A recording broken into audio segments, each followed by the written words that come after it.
coming to what one calls mainstream cinema, can I say that Jalwa was the film that got you noticed in this, or would that be wrong? Jalwa got me noticed, but I don't think the industry accepted it as a great hit. I think it wasn't such a great hit. It's really a cult film. Still is very popular. It's like something like, maybe a movie like Chakra, for example. It's another cult film which was very extremely successful, made a lot of money, but that was only because it was made so cheaply.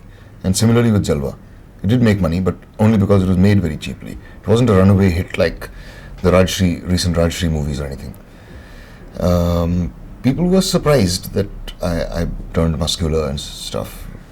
It was an opportunity for me to do that. It was great fun. But the film which brought me mainstream acceptance really was Tridev, which was some time after Jalwa, where I was the conventional hero. Jalwa was still unconventional in the sense that I didn't romance and I didn't sing and so on. There wasn't really anything very emotional about Jalwa. The thing wrong about Jalwa, you see, a Hindi film has to be like a great big meal where there are all sorts of dishes, every kind, so many that you can't taste them all at one go. So you got to let a few pass. You concentrate on a few and you gorge yourself on those. And then you come back a second time and try the ones you couldn't try the first time. And then having liked those, you come back a third time, because this is really how a successful film works. People see it and there's so much in it. A movie like Karma, which frankly I just couldn't stand. I could not sit through the dash thing. But yet, there's my driver who went to see it and hated it. Despite having hated it, he went back to see it a second time. And knowing what to expect, he liked it the second time. Having liked it, he went back a third time with his friends. Right? And they all liked it. And then he went back a fourth time, and maybe a fifth and a sixth, and God knows, 25th time. So that's Jalwa didn't succeed in that sense at all. And Tridev, it was a big hit. How was your working in that film? Your, let's say, should I call it satisfaction? Well, I was frankly very, very doubtful, because the part had been written for Sanju Dutt, who could not do it for some reason. And Rajiv came to me, and I had already been through a few experiences of being told that, you're doing this, is a great part, and you're going to run and this and that, and everything had failed. And Rajiv came to me, and I was frankly very skeptical about it, because I thought I'm never going to be able to fit into the shoes of Sanjay Dutt, the kind of part he was supposed to. How on earth can I ever do such a role? But he had adjusted the role a bit and included some interesting things, and was terribly insistent that I work in it, and assured me that I would not be disappointed. So, thinking that I had nothing to lose, I went into it.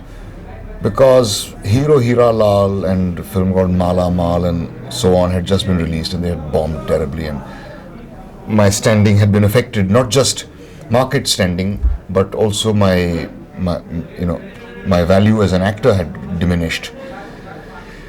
Well, along came Tridev and surprised everyone, and it was a runaway hit, and I got credit for it succeeding. Rajiv is a wonderful person.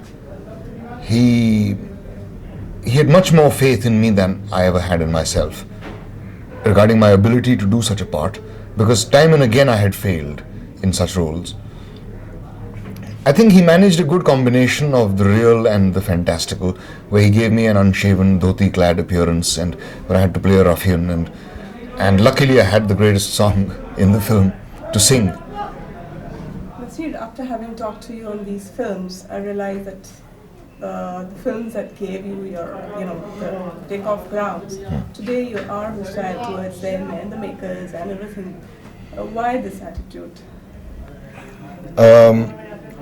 See, firstly, I have never for a single second denied that what these films have done for me. I have never ever said that I regret doing these films. I have never ever said that these films should not have been made.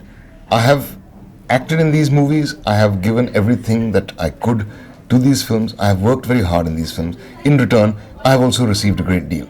My reputation, my standing, and whatever acclaim that I have as an actor is based upon these films. I admit this, and have never ever done otherwise.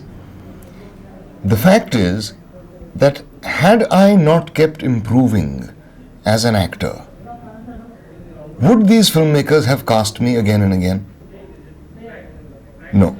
The answer is no. So in the same way, if these filmmakers are not to keep improving with film after film after film, why should I work with them again and again? They expect actors to improve, they expect everybody, they expect their cameramen to improve, they expect their sound recordists to improve, they expect a better quality from everybody in the team the next time around. Why must we not expect a better quality from them in return? This is my grouse against these filmmakers, that all of them made one, in some cases two, good films. Very few people have made more than two watchable films. So if you have made 8 films, out of which only 2 are watchable, I don't think that qualifies you to be called a great filmmaker. We have seen in enough comedy roles. Whenever you ask an actor, he says comedy is not an easy thing. How does comedy come to you? Does it come easily, or are you also? I haven't done as much comedy as I would like to. In fact, my newest ambition is to try my hand at comedy. It's just that the comic roles in mainstream Hindi movies are so pathetic that one doesn't even feel like attempting them. But what I would like to do is comedy. I think I have a talent for it. I haven't had enough of a chance, really. Maybe just 3 or 4 films. It's extremely difficult to make people laugh. It's very easy to make them cry. All you have to do is cry yourself and they'll start crying. But to make people laugh is extremely difficult.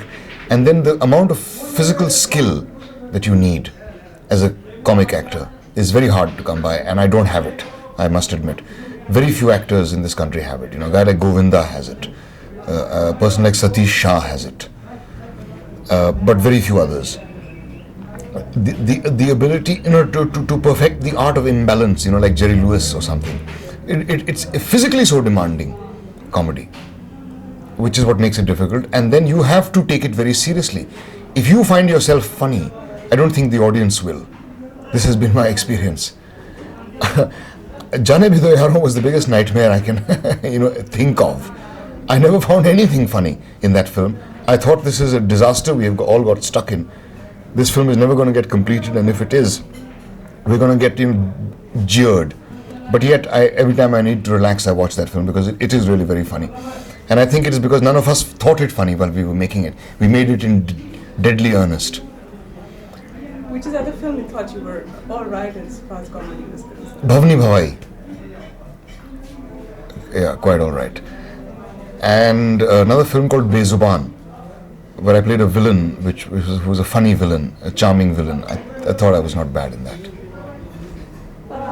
If we go back a little and to that thing of your coming into the mainstream, what would you say were the main reasons? Was it monetary, or was it your own standing, or how would you put this in? Anybody who wants to become an actor becomes an actor because he wants to become famous.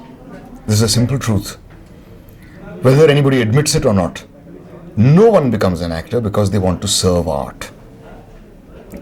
Show me an actor who makes this claim, and I will show you a liar. No one becomes an actor for the sake of serving art. We become actors because we want to be recognized, we want to be famous, and we want to be rich. So, acting in commercial movies had always been a dream. I had acted in commercial movies from the beginning of my career.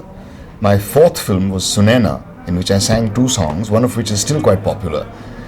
My 5th film was a thing called Shayad, which is forgotten. Then there was many others in between, all of which failed. It never bothered anybody. These films were failing.